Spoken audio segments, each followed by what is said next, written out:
Et si le voyage dans le temps n'était pas un simple outil narratif? Et s'il révélait ce qu'il y a de plus sombre chez les héros? De Fairy Tail à Dragon Ball jusqu'au mur de Shingeki no Kyojin, plongeons ensemble dans ce qu'on peut appeler, pourquoi pas, la folie du temps. Quand Lucy Hart-Filia découvre le journal de son futur elle-même, donc de son futur moi, c'est un peu compliqué. C'est pas une histoire de princesse, c'est un cri, une supplique à changer un destin brisé. Elle, la clé du retour, une survivante d'un monde ravagé par les dragons. Et le futur, bon, techniquement c'est le dragon seulement, hein, mais on va pas... Dans Fairy Tail, le voyage dans le temps, ce n'est pas de la science, c'est tout simplement de la magie, née d'un chagrin, une boucle, ou encore un avertissement. Dans Dragon Ball, Trunks, une épée, un regard froid, un monde détruit. Son arrivée bouleverse tout, et c'est là que Dragon Ball joue une autre carte. Ici, voyager dans le passé ne change pas l'avenir, il crée une autre timeline, une autre guerre, une autre douleur. Goku Black entre en scène, né de la haine d'un dieu, et Trunks doit revivre encore et encore le même cauchemar.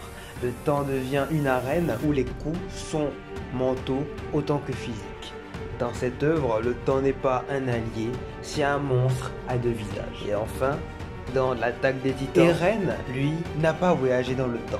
Il l'a ressenti, il l'a vu, il l'a manipulé avec le pouvoir de l'assaillant.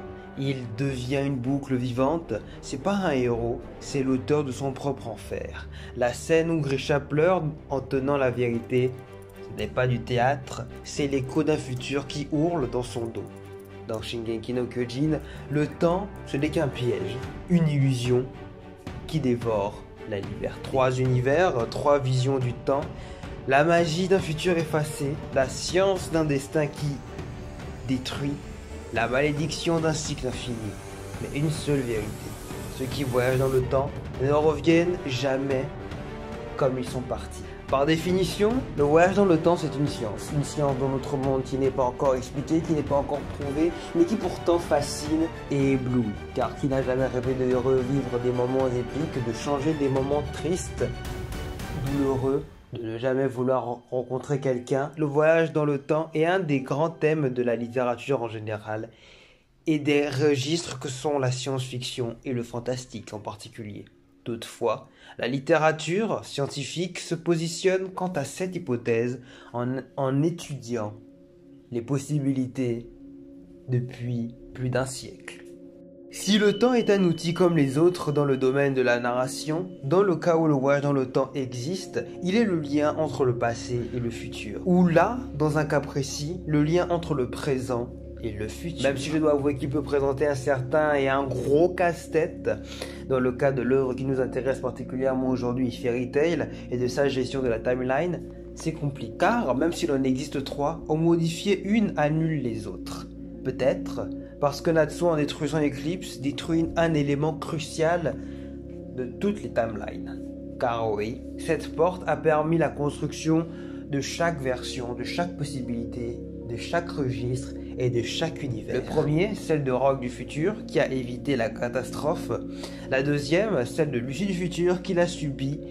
Et la troisième, celle de Natsu, qui a pu annuler toutes les possibilités. Alors, ma question, pourquoi ne pas avoir agi plus tôt de la part de Lucie du futur? Du moins, quand elle est arrivée, elle aurait techniquement pu prévenir ses amis plus tôt. L'histoire est malléable, et la modifier peut sauver tout le monde. Avoir attendu un moment précis est pour moi une erreur, ou pas, j'en sais rien en fait, parce qu'elle aurait pu, mais elle l'a pas fait. Mais bon, elle l'a pas fait, c'est pas grave, tu vois, ouais, mais elle l'a pas fait, tu vois, mais elle aurait pu. Pourquoi elle l'a pas fait? Voilà, mais bon, j'imagine que c'est l'histoire qui veut ça, car au final, ce n'est que ça. Une œuvre qui raconte une histoire et avec les armes et les outils dont elle dispose. Tout comme Dragon Ball avant lui, qui a une notion différente des timelines, avec plusieurs qui, semble-t-il, ne peuvent pas dépendre d'un événement clé.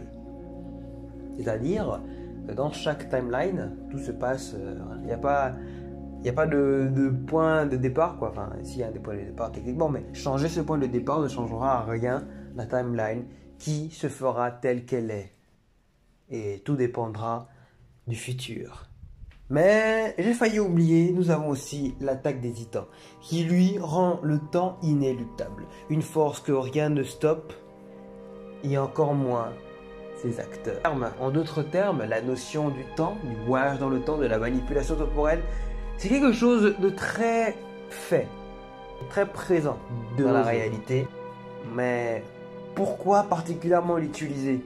Pour prévenir une catastrophe, pour nous rappeler que même les héros peuvent perdre, mais les sauver via ce biais, c'est aussi montrer que peu importe s'ils perdent ou pas, ils finiront toujours par gagner. Donc techniquement, c'est un peu de la triche d'utiliser cette option. Parce que si c'est censé nous montrer une fatalité, la fatalité en soi alors n'existe pas si elle peut être changée et évitée. Bien sûr, peut-être je me pose trop de questions et que c'est juste voilà quoi, mais on parle là-dessus. Bref, merci à tous d'avoir regardé cette courte vidéo, je ne sais pas.